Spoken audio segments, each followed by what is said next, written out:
بحق لعلك ظننت قضاء لازما وقدرا حاتما ولو كان ذلك كذلك لبطل الثواب والعقاب وسقط الوعد والوعيد إن الله سبحانه أمر عباده تخييرا ونهاهم تحذيرا فكلف يسيرا ولم يكلف عسيرا وعاتى على الغليل كثيرا ولم يحصى مغلوبا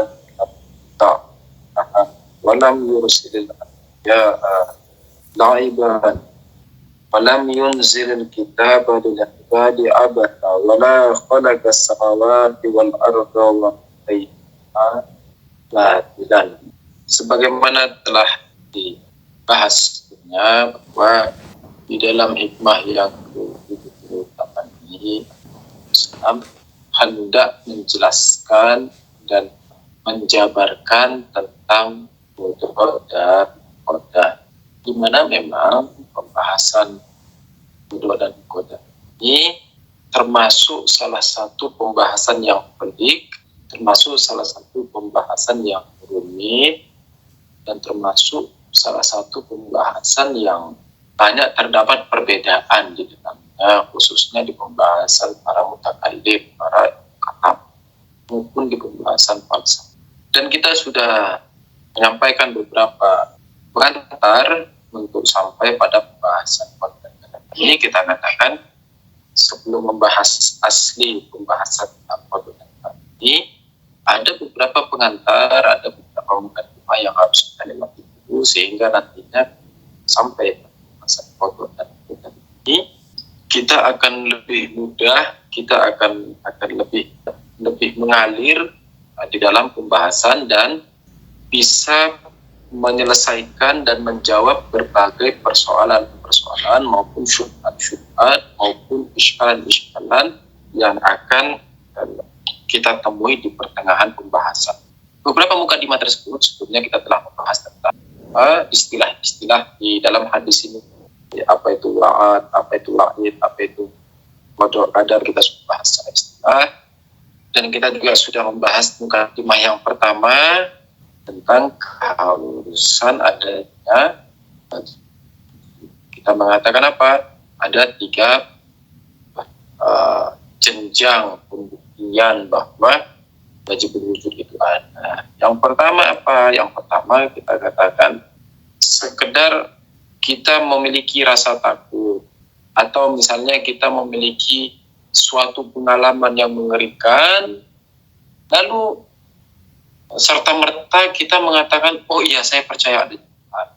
Seperti kita gambarkan ketika orang lagi naik perahu, lagi kapal, lalu tiba-tiba ada petir besar, badai besar, dan seketika langsung dia meyakini. Ini disebut dengan dalil fitrah. Ini sudah kita sampaikan. Dan ada pengantar, ada metode kedua, yaitu dengan metode apa? Kita katakan dengan metode bahwa kita melihat alam ini penuh dengan keteraturan. Alam ini penuh dengan hubungan sebab akibat, di mana ayah melahirkan ayah lebih dahulu daripada anak, ibu melahirkan anak, anak tidak melahirkan ibu, dan sebagainya. Jadi ada keteraturan yang pohon apel menghasilkan buah apel dan tidak menghasilkan buah durian. Onta akan melahirkan anak onta, bukan melahirkan anak ular. Ini adalah keserasian, keteraturan dan kesistematisan alam. Maka dengan sendirinya kita melihat ini, kesistematikan ini, kepengaturan yang rapi ini, kerapian dan keserasian alam ini, maka kita melihat tentu harus ada seseorang pengatur dan pemanajemen dan orang yang mengendalikan semua ini, di mana dia itu, zat tersebut harus di luar sistem. Kenapa? Karena kalau dia juga di dalam sistem ini, maka dia juga diatur. Dan dia, ketika dia diatur, lalu siapa yang mengatur dia? Maka dia harus di luar sistem ini. Nah, zat itulah yang kita katakan Tuhan. Ini sudah kita bahas juga. Ini diistilahkan dengan burhan lazam. Burhan lazam atau dalil keteraturan. Kalau diterjemahin biasanya itu mungkin mendengar dalil ketentuan atau Quran atau kita juga sudah menggunakan dalil yang ketiga, juga kita sudah bahas namun belum selesai. Apa itu dalil ketiga? Dalil ketiga mengatakan seandainya wajibul wujud itu tidak ada, maka akan melazimkan daur dan tasalsul. Seandainya wajibul wujud itu tidak ada, maka akan melazimkan daur dan tasalsul. Di mana daur dan tasalsul itu mustahil. Maka wajibul wujud itu pasti ada. Ini burhan yang ketiga. Dalil yang ketiga. Saya ulangi, dalil yang ketiga. Kita mengatakan wajibul wujud itu harus ada. Kenapa? Karena kalau wajibul wujud tidak ada, maka akan melazimkan daur dan tasalsul. Sedangkan daur dan tasalsul itu mustahil. Itu tidak benar. Maka secara niscaya Tuhan itu harus ada, karena kalau tidak ada akan menghasilkan daur dan tasalsul. Yang keduanya adalah ini kita sudah sampai, kita sudah bahas. Lalu kita sudah sampai membahas apa itu daur sehingga dia mustahil. Kita sudah jelaskan juga apa itu daur. Kita katakan daur itu adalah hubungan sebab akibat yang saling berulang. Contohnya misalnya apa? Contohnya A dicipta oleh B, sedangkan B, jadi A dicipta oleh B. Berarti si B itu mencipta siapa? Si B itu mencipta si A. Nah, tetapi si B, untuk dia mencipta, dia kan harus ada dulu. Si B, kalau mau mencipta, dia harus ada terlebih dahulu. Ditanya, nah, dia ini adanya apakah dengan dirinya sendiri atau tidak? Ternyata bukan. Nah, kalau gitu siapa yang menciptakan si B? Dia katakan yang menciptakan si B adalah si A. Kalau begitu si B sebelum dia menciptakan si A, dia harus sudah ada lebih dahulu. Di mana dia diciptakan oleh si A. Artinya si A sebelum dia diciptakan oleh si B, dia sudah menciptakan si B. Berarti dia ada sebelum dia ada, dan ini mustahil karena jamak B. Ini juga kita sudah bahas. Lalu terakhir tentang apa? Tasalsul. Kita terhambat di tasalsul yang kemarin tidak selesai. Penjelasan tasalsul bagaimana? Kita katakan tasalsul itu adalah rantai yang tidak terputus, rantai yang tak berhingga, rantai yang senantiasa tiada berujung, rantai yang senantiasa dan tiada berujung. Itu dikatakan tasalsul. Dan rantainya ini harus rantai sebab akibat, harus rantai wujudi namanya, silsilahnya harus silsilah wujudi, harus rantai sebab akibat, di mana si A mencipta si B mencipta si C mencipta si D, si D mencipta si E mencipta si F, dan begitu. Bagaimana cara kita membuktikan? Bagaimana cara kita membuktikan bahwa tasalsul itu mustahil? Nah, sampai di sini kan kemarin pembahasan kita itu bahwa bagaimana cara kita membuktikan bahwa tasalsul itu mustahil. Kita katakan kita akan menggunakan dalil taraf namanya, atau dalil sisi. Kita istilahkan dengan dalil sisi. Bagaimana penjelasannya? Penjelasannya begini. Bahwa misalnya ada, kita punya satu rentetan atau silsilah atau rentetan atau rantai wujud, rantai sebab akibat, di mana A dicipta oleh si B dicipta oleh si C dicipta oleh si D dicipta oleh si E dicipta oleh F, dan begitu seterusnya. Nah, kita menyampaikan bahwa rantai ini harus terputus. Rantai ini harus Kenapa demikian? Ini kenapa rantai ini harus terputus? Kan mereka mengatakan, kenapa? Jadi karena ada orang yang meyakini bahwa boleh-boleh saja rantai tak berhingga itu boleh-boleh saja. Mereka mengatakan, kenapa harus mustahil? Rantai tak berhingga, kenapa harus mustahil? Boleh-boleh saja rantai tak berhingga. Kita mengatakan tidak boleh. Rantai tak hingga itu tak boleh terjadi. Dan tak mungkin terjadi. Pasti mustahil terjadi.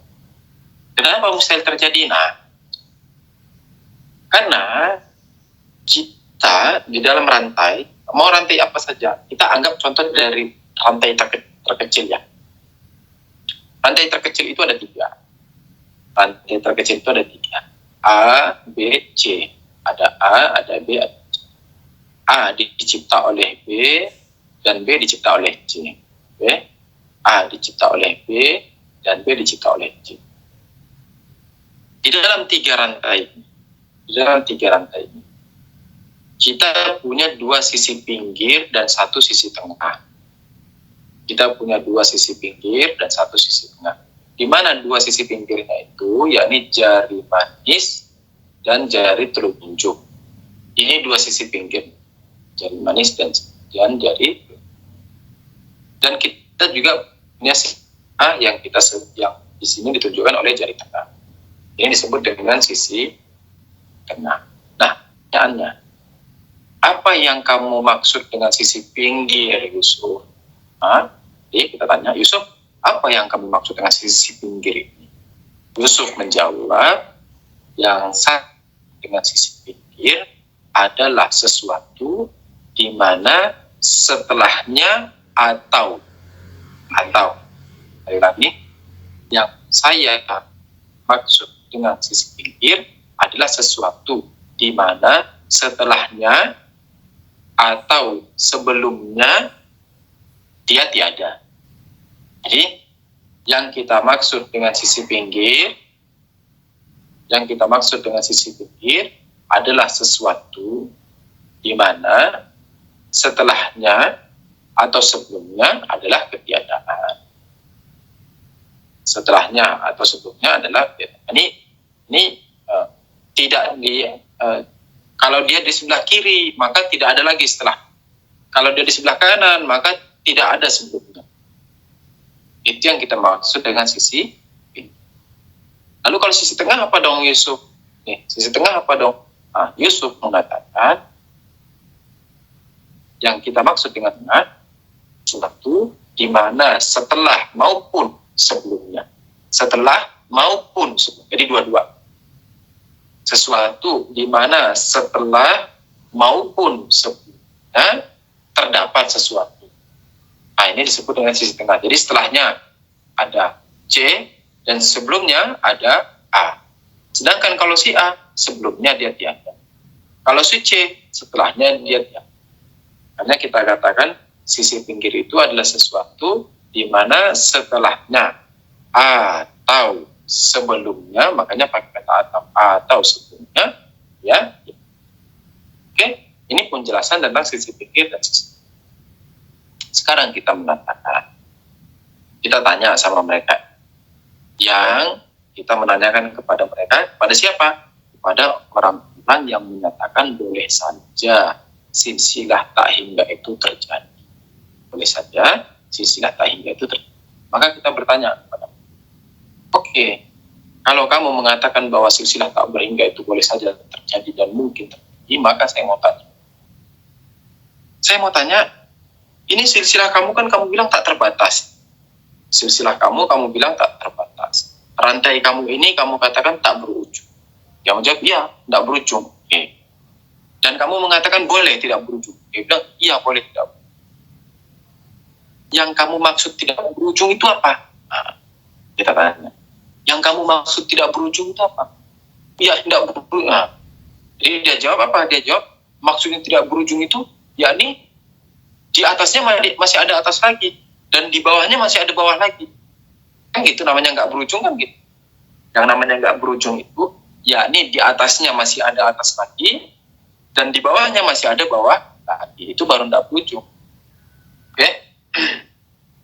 Nah, kita lanjut. Kita katakan, jadi ada 3 sisi. Ya, ada jari tengah, ada jari manis, jari tengah, dan jari telunjuk. Jari manis, jari tengah, dan jari telunjuk. Jari manis dan jari telunjuk adalah sisi kita katakan sebagai sisi, bagian sisi. Di sisi pinggir, kita katakan dengan sisi pinggir. Jari telunjuk dan jari manis kita katakan sebagai sisi pinggir, dan jari tengah kita katakan sebagai sisi tengah. Apa yang kita maksud dengan sisi pinggir? Kita jawab tadi. Seandainya saya ditanya, seandainya Yusuf ditanya, Yusuf, apa yang kamu maksud dengan sisi pinggir? Maka Yusuf akan mengatakan yang dimaksud dengan sisi pinggir, yakni jari tengah, jari telunjuk dan jari manis tadi. Yusuf mengatakan adalah sesuatu di mana setelahnya atau sebelumnya adalah ketiadaan. Kenapa? Karena setelah jari manis itu tiada, sebelum jari telunjuk itu juga tiada. Kan? Dan apa pula yang kamu maksud dengan sisi tengah, Yusuf? Yusuf akan mengatakan yang saya maksud dengan sisi tengah adalah sesuatu di mana setelahnya dan sebelumnya, setelahnya dan juga sebelumnya, yakni kedua sisi, baik sisi kanan maupun sisi kiri. Ini sesuatu di mana sebelum dan juga setelahnya terdapat sesuatu. Nah, itu yang kita maksud dengan sisi. Oke, nah kalau hal ini sudah jelas, kita tanya kepada mereka yang mengatakan tasalsul itu boleh saja. Kan kita bilang tasalsul mustahil. Mereka bilang tasalsul bisa saja. Maka kita jawab, apa yang kamu maksud dengan tasalsul? Apa yang kamu maksud dengan rantai tak hingga itu? Apa yang kamu maksud dengan rantai tak berputus itu? Maka mereka akan mengatakan, yang saya maksud dengan rantai tak berhingga adalah sesuatu di mana ke atas nggak ada ujungnya, ke bawah nggak ada ujungnya, kan begitu. Rantai tak berhingga kan begitu kan. Yang dimaksud tak berhingga itu apa sih? Yang dimaksud tidak hingga itu apa? Ini sesuatu tak berhingga itu maksudnya apa? Maksudnya yakni ke sisi kanan nggak ada ujung, ke sisi kiri nggak ada ujung, kan begitu. Hingga itu sesuatu kalau dia tidak berhingga, artinya ke sebelah kiri dia tak berhingga. Maksudnya apa tak berhingga? Yani nggak berujung, yani nggak ada mentoknya, nggak ada mentoknya. Ke sisi kanan juga nggak ada mentoknya. Ini terus. Artinya apa? Artinya di sisi kiri maupun di sisi kanan itu nggak ada ujungnya, nggak ada mentoknya, nggak ada akhirnya. Kan itu kan? Itu yang dimaksud tak berhingga kan? Ya, iya betul. Nah, kalau demikian artinya apa? Dengan kata lain, tak berhingga itu adalah sesuatu di mana sebelumnya masih ada sesuatu lagi dan setelahnya masih ada sesuatu lagi, kan begitu jadinya. Ya, Ya, jadi ke sisi kanan masih ada lagi, ke sisi kiri masih ada lagi, terus lagi. Kan itu namanya tak berhingga, kan begitu. Nah, kalau demikian, maka semua silsilah kamu ini yang kamu katakan tak berhingga ini, semua silsilah yang kamu katakan tak berhingga ini, yang kamu bilang silsilah ini tak berhingga, semua ini dia sesungguhnya adalah bagian tengah. Dia sesungguhnya adalah sisi tengah. Saya ulangi, kalau yang kamu maksud dengan tak berhingga itu adalah demikian, yakni ke sisi kanan masih ada lagi, ke sisi kiri masih ada lagi. Artinya apa? Artinya di sebelah kanannya masih ada lagi, di sebelah kirinya masih ada lagi, terus lagi, kan begitu. Artinya dia adalah sisi tengah. Artinya sesuatu yang tak berhingga itu adalah sisi tengah, Ustaz. Sisi tengah. Kenapa sisi tengah? Karena iya, Ahsan. Kenapa kita katakan sisi tengah? Karena tadi kita sudah mendefinisikan sisi tengah. Apa tadi kita katakan sisi tengah? Ketika Yusuf ditanya, Yusuf yang kamu maksud sisi tengah itu apa? Apa tadi Yusuf jawab? Sisi tengah itu apa? Sesuatu sebelum dan sesudahnya masih ada lagi, Ustaz. Itu. Karena kita mengatakan sisi tengah itu adalah sesuatu di mana baik sebelum maupun setelahnya itu masih ada. Jadi ke sebelah kanan dan ke sebelah kirinya itu masih ada sesuatu. Itu kita katakan dengan sisi tengah. Lah, tak berhingga kamu mendefinisikannya dengan demikian. Kamu menjelaskan kepada saya tak berhingga bahwa ke sisi kanannya masih ada lagi, ke sisi kirinya masih ada lagi, terus, masih ada lagi, ke sisi kanannya juga masih ada lagi.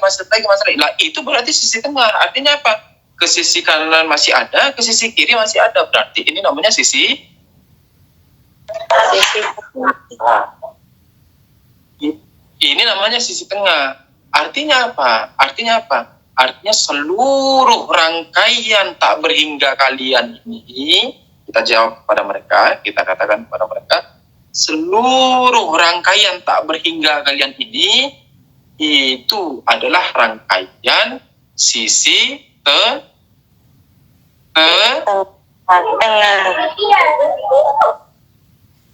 rangkaian sisi tengah. Kita mengatakan seluruh rangkaian yang kalian katakan tak berhingga itu sesungguhnya itu adalah sisi tengah, bagian tengah. Pertanyaan,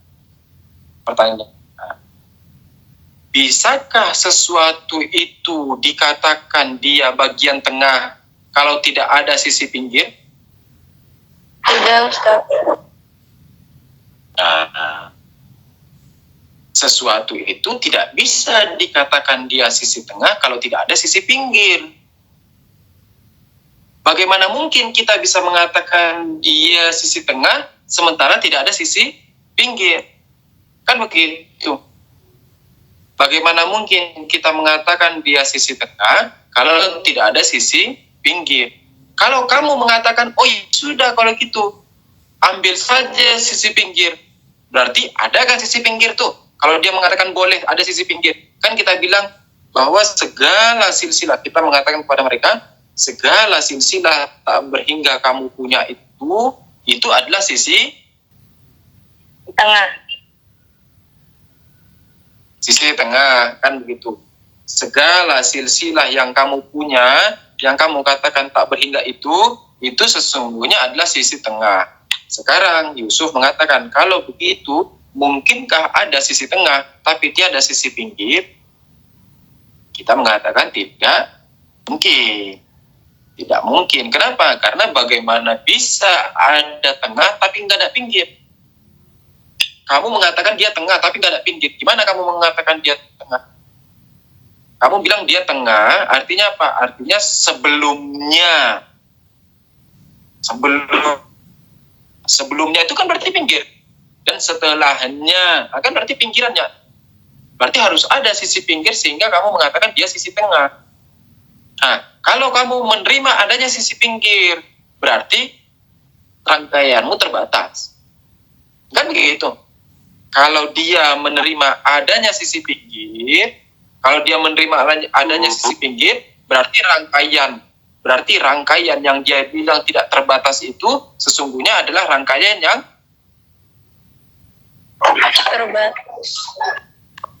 terbatas. Kan begitu.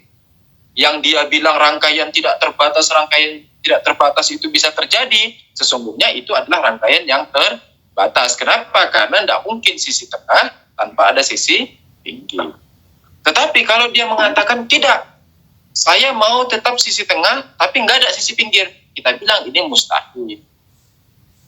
Artinya apa? Kalau kamu menerima adanya sisi pinggir, berarti punyamu ini bukan tak berhingga, bukan silsilah yang tak berhingga, melainkan silsilah yang terbatas.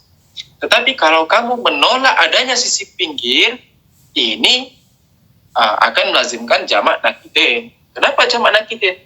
Karena sesuatu yang kamu katakan tengah, pada saat yang sama dia juga pinggir. Kan kamu bilang kamu tidak menerima sisi pinggir tuh. Dia bilang saya maunya sisi tengah saja, nggak usah ada sisi pinggir. Kan gitu. Berarti dia bukan tengah dong.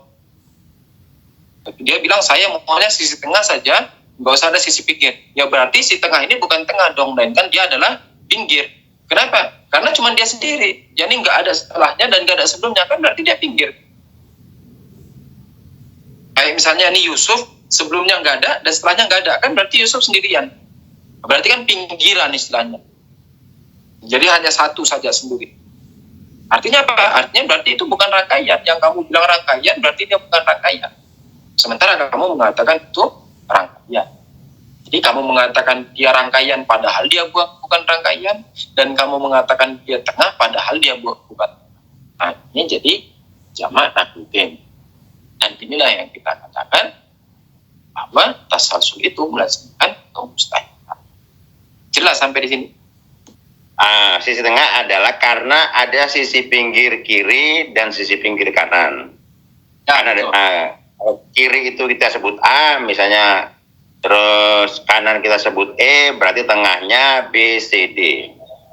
Ya. Karena kalau A ini kita sebut awal, dia mengharuskan berhenti, dan E juga berhenti. Artinya A terbatas. Kalau A ini adalah awal disebut Tuhan, maka A ini terbatas. Kenapa tidak disebut? Kenapa tidak? Ya sudah, karena A ini tidak boleh terbatas, tidak boleh berhenti. Karena dia kalau misalnya kalau dipahami adalah sebagai wujud keberadaan awal, keberadaan awal, justru berhenti itu menjadi terbatas akhirnya. Coba gimana itu? Ya. Justru kalau tidak berhenti justru terbatas. Kita mengatakan, kita menjawab kepada mereka, justru kalau Tuhan itu tidak berhenti maka terbatas. Kenapa? Karena berarti si Tuhan yang A ini dia masih dicipta lagi oleh Tuhan A- misalnya, atau A1 atau A10. Nah kalau gitu berarti dia bukan Tuhan dong. Yani kalau jadi saya paham gejolak yang di pemikiran Bapak itu paham, tapi kita patahin dulu ini. Apa istilahnya? Logika berpikirnya dipatahin dulu. Ini dibenerin dulu. Kita mengatakan justru kalau tidak terbatas, yakni kalau tidak diputus, bukan terbatas ya.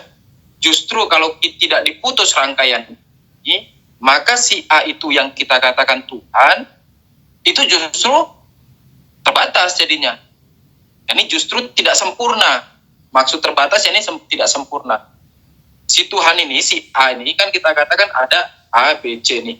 A, B, C. Si A ini adalah silsilah yang pertama ini. A mencipta si B, B mencipta si C kan. Nah si A ini, kalau kita tidak diputus di A-nya, di mana si A ini kita katakan Tuhan ini. Si A ini kita katakan Tuhan. Kalau tidak diputus di A, berarti si A ini, yang Tuhan ini, dia lemah. Lemah maksudnya apa? Jadi dia tidak sempurna, jadi dia tidak wajibul wujud, jadi dia tidak tidak lengkap. Kenapa begitu?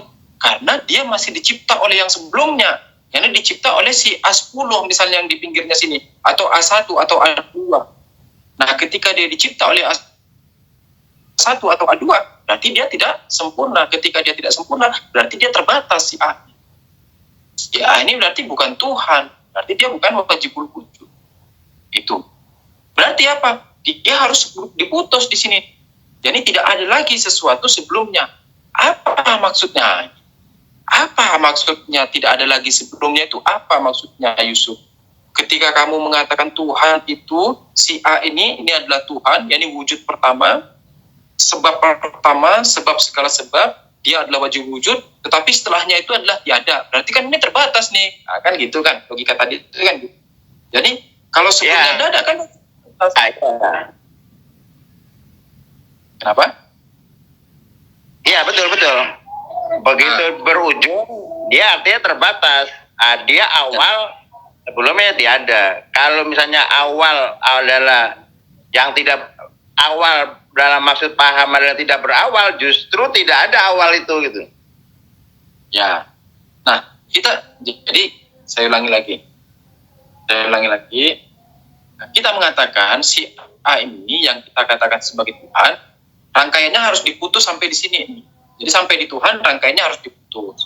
Kenapa harus diputus? Karena kalau nggak diputus berarti si A ini bukan Tuhan, melainkan yang rangkaian di atasnya lah yang Tuhan. Berarti dia bukan wajibul wujud. Padahal kita menganggapnya sebagai wajibul wujud. Berarti ini bertentangan dengan asumsi kita. Berarti batal asumsi kita.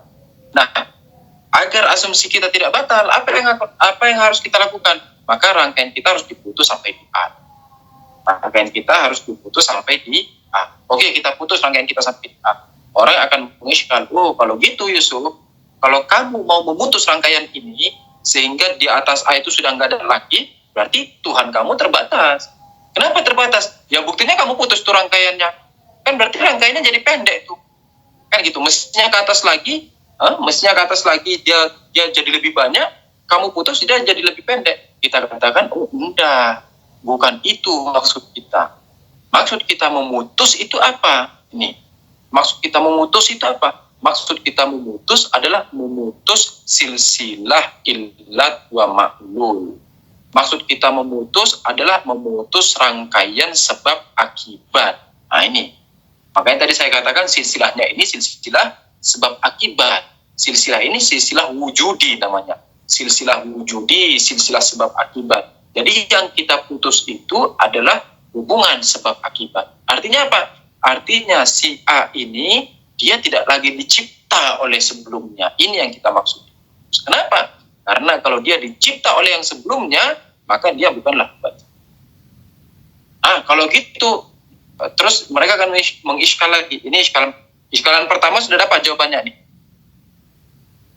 Ya, sudah. Oke, jadi yang kita maksud diputus, yakni memutus silsilah sebab akibat. Memutus silsilah sebab akibat. Karena apa? Karena kalau tidak diputus silsilah sebab akibat ini, maka dia bukanlah wujud. Kan dia adalah mungkinul wujud yang dicipta oleh sesuatu yang lain pula.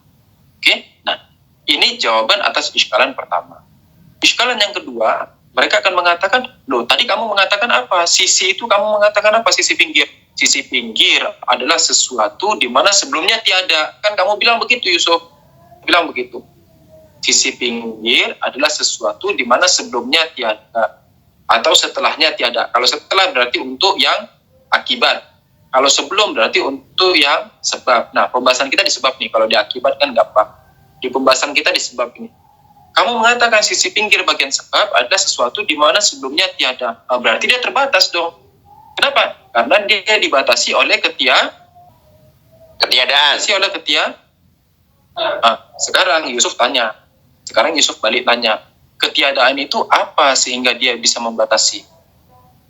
Apa ketiadaan itu sehingga dia bisa membatasi? Sesuatu itu bisa membatasi kalau dia ada dulu. Dia ada dulu baru bisa membatasi. Enggak ada kok membatasi. Bagaimana mungkin sesuatu yang tiada bisa membatasi yang ada?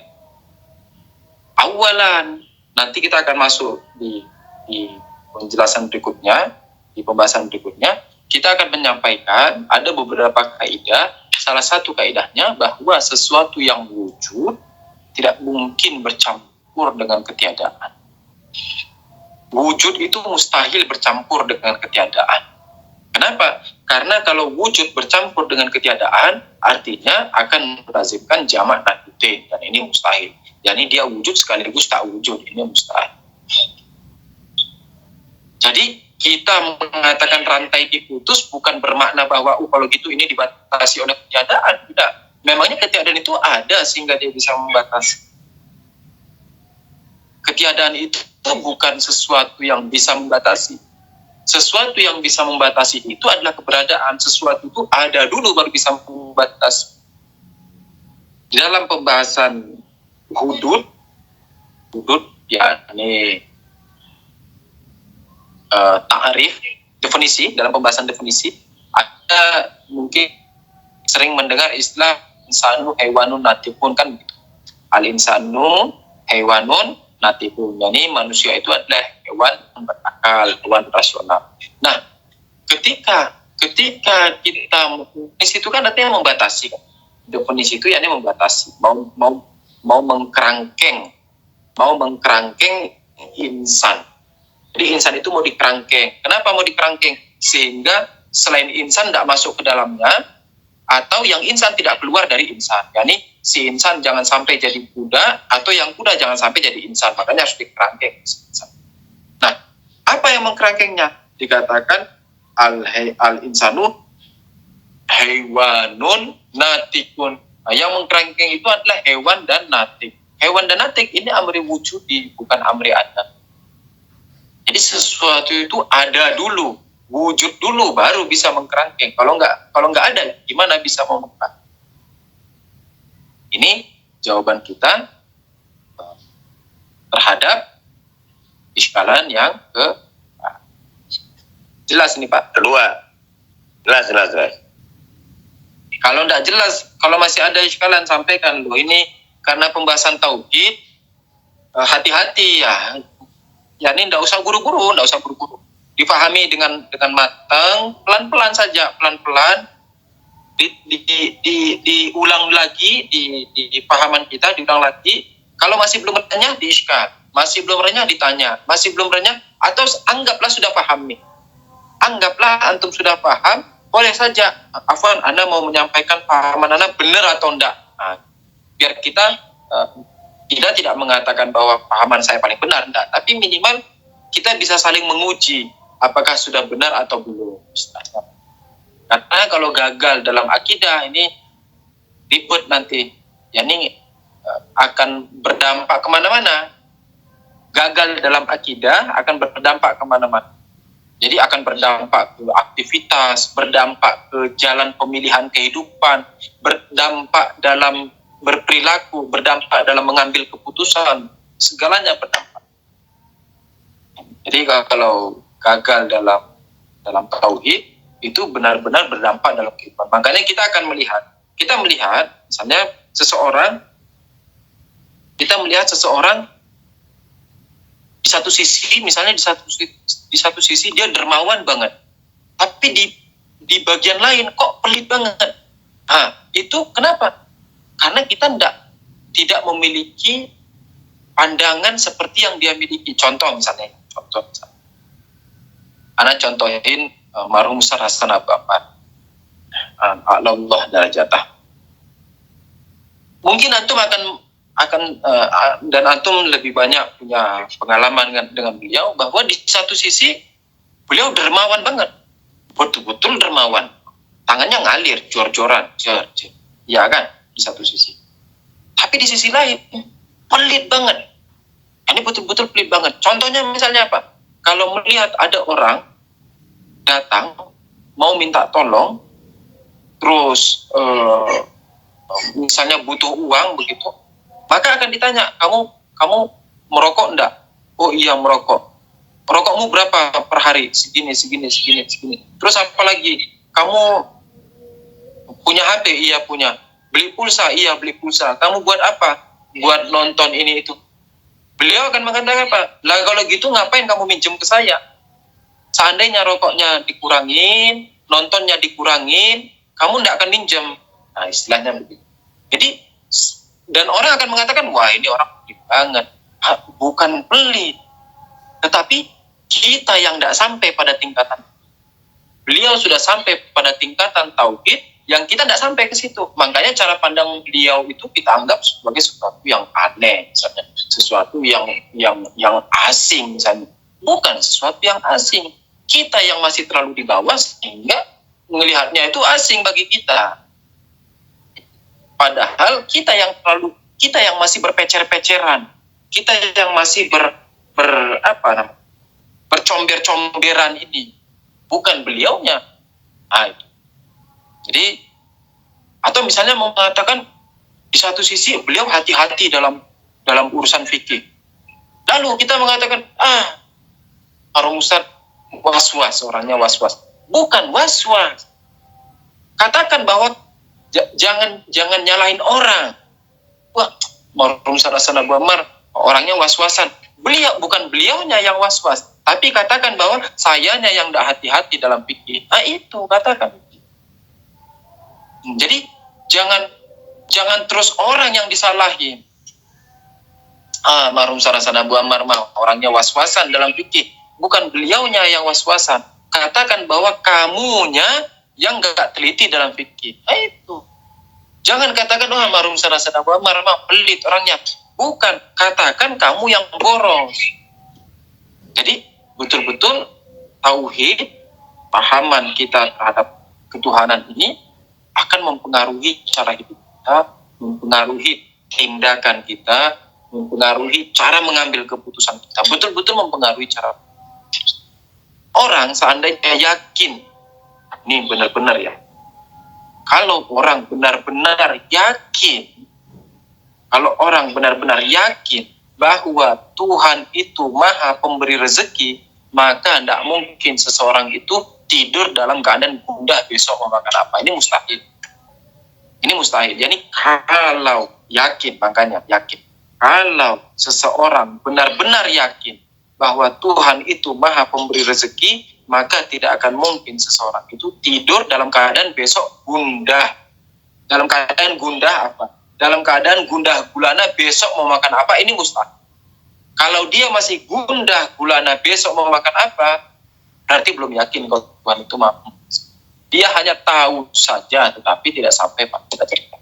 Dan kita bisa mengukur masing-masing derajat keyakinan kita tanpa harus menilai orang lain.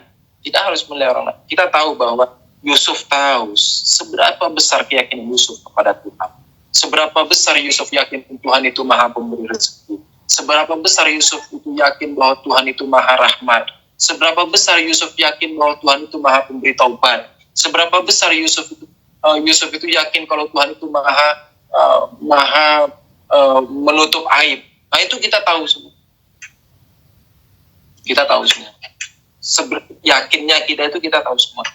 Dan di hadis yang lain, di sebuah hadis qudsi dikatakan, aku ini sebagaimana yang disangkakan hambaku. Jadi kalau hambanya Tuhan itu betul-betul meyakini kalau Tuhan itu maha pemaaf, maha penutup aib, maha pemberi rezeki, maka betul-betul rezekinya akan ngalir. Tapi kalau jabatan udah manajer nih, jabatan manajer, tapi masih bingung, besok ini aku akan ketemu si fulan, gimana? Berarti tidak yakin, Bang.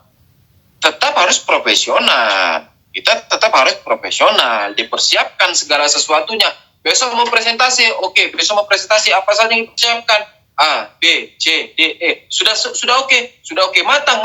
Sudah, bismillah, tidur. Waktunya istirahat. Tidak usah gundah gulana besok mau terjadi apa. Oke, saya pikir cukup demikian dulu. Insya Allah ini kita baru mukadimah yang pertama nih. Jadi baru mukadimah yang pertama selesai. Insya Allah kita lanjut minggu depan lagi mukadimah berikutnya. Sebagaimana yang saya katakan, pembahasan Qadha Qadar ini membutuhkan waktu yang agak panjang, mungkin sampai 10 pertemuan. Jadi mohon bersabar, dulu kita bisa masuk pembahasan. Jadi baik pelan-pelan, lambat-lambat, tapi antum dapat paham, dan sekaligus selama 10 pertemuan ini mungkin kita akan membenahi pemahaman ma'rifat kita, ketauhidan kita. Insya Allah. Ini malam Jumat kita menghadiahkan kepada sanak famili kita, saudara-saudari kita, ayah, ibu, paman, bibi, adik, kakak, abang, kakek, nenek kita. Semoga Allah merahmati mereka semua, mengampuni dosa-dosa mereka, ketergelinciran mereka, menutup mata dari kesalahan-kesalahan mereka. Menutup mata, ya ini bukan maksudnya Tuhan bermata, ya. Ini menutup mata majaz. Ini memaafkan. Nanti Yusuf bilang Tuhan menutup mata, wah Yusuf nih Tuhannya bermata. Kemudian kita hadiahkan untuk para saudara kita mukminin mu'minat di mana saja. Untuk para guru-guru dan asatidz kita, khususnya marhum Ustaz Hasan Abdul Ahmad, Allah maklumah, untuk marhum Ustaz Husain Habsyi, marhum Ustaz Toha Musawwa, marhum Kang Jala, Ustaz Ahmad Mufti, marhum Ustaz Muhammad Reza Sekaf, marhum Ustaz Ahmad bin Abu Bakar di Kota Palu. Semoga Allah merahmati mereka semua, mengampuni mereka semua, mencahayai dorih mereka, kuburan mereka semua, mengangkat derajat mereka semua makom yang tertinggi, mengumpulkan mereka bersama para syuhada, aulia, anbiya, dan a'immah ma'sumin dan juga untuk para ulama marujik kita yang telah mendahului kita, khususnya ini pun bisa sebut Ayatul Bahjat, Allahumma salli Allahumma tabai, kita bukan Ibnu Qazi, Abdullah bin Syaruni, Ayatullah Muhammad Taqi Umuli, Ibnu Kashmiri, Ayatullah Bautini, dan juga ulama lain yang solusi. Semoga Allah mengampuni mereka semua, mengangkat derajat mereka semua, menerangi kubur mereka semua, mengumpulkan mereka bersama siddiqin, awliya, anbiya, syuhada, insyaallah. Dan juga untuk para ulama dan para uji kita yang masih hidup, khususnya Rahmat Muazzam Bizafar Sayyid Ali Khamenei, dan juga Muhammad Sinduhudma,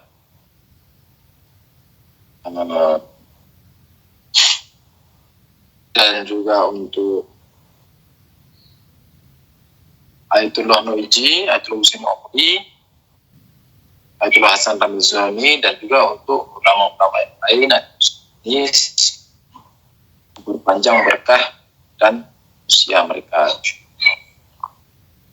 Dan juga untuk antum semua, semoga urusan-urusan untuk dipermudah, lancar, dibukakan pintu rezeki, dibukakan ikatan-ikatan simpul-simpul kehidupan, hutang-hutang, bahkan dalam pembayarannya, sehat, afiat, insyaallah ta'ala, hajatnya terkabul sampai pada hajat dan cita-cita, dan tetap dalam wilayah hampir ini Islam. Dan juga terkhusus dan paling utama untuk kesurat Imam Zaman Al-Fatihah ma'as-salamat. Sekedar saran saja, kemungkinan itu 2 minggu lagi ada syahadah Hazrat Zahra Salamullah. Sebenarnya bisa teman-teman mengambil momen ini ya, mengambil momen selama 2 minggu ini mengkaji tuntas misalnya tentang Hazrat Zahra Salamullah alaiha, dimulai dari kehidupannya, lahirnya gimana, awal dari kelahirannya, awal dari penamaannya, lalu kehidupannya ketika kecil bagaimana, terus ketika di masa perang bagaimana, ketika di lembah Abu Thalib alaihissalam gimana, lalu ketika menikah bagaimana, lalu setelah menikah bagaimana, sampai syahadahnya itu seandainya bisa diulas dalam waktu 2 minggu ini, artinya antum mengupas sejarah kehidupan Hazrat Zahra Salamullah alaiha dari awal sampai akhir dalam waktu 2 minggu. Nah, itu betapa berkahnya hidup antum. Nah, coba kalau seandainya ada usulan, ada ide, sampaikan ke panitia, siapa tahu nanti bisa diajukan, atau misalnya di ICC minta kalau di yayasan-yayasan tidak menyelenggarakan, antum minta ke ICC, sampaikan, ICC tolong dong, kita mau selama 2 minggu ini adakan kajian khusus tentang Hazrat Zahra mulai dari A sampai Z-nya tentang Hazrat Zahra Salamullah. Itu sangat bagus, saya sangat bagus. Jadi antum memanfaatkan momen selama 2 minggu menuju syahadatnya Hazrat Zahra. Insyaallah dengan kurbatan ilallah, itu betul-betul cukup memadamkan api neraka. Betul cukup memadamkan api neraka, insyaallah. Bila taufiq wal hidayah. Assalamualaikum warahmatullahi wabarakatuh.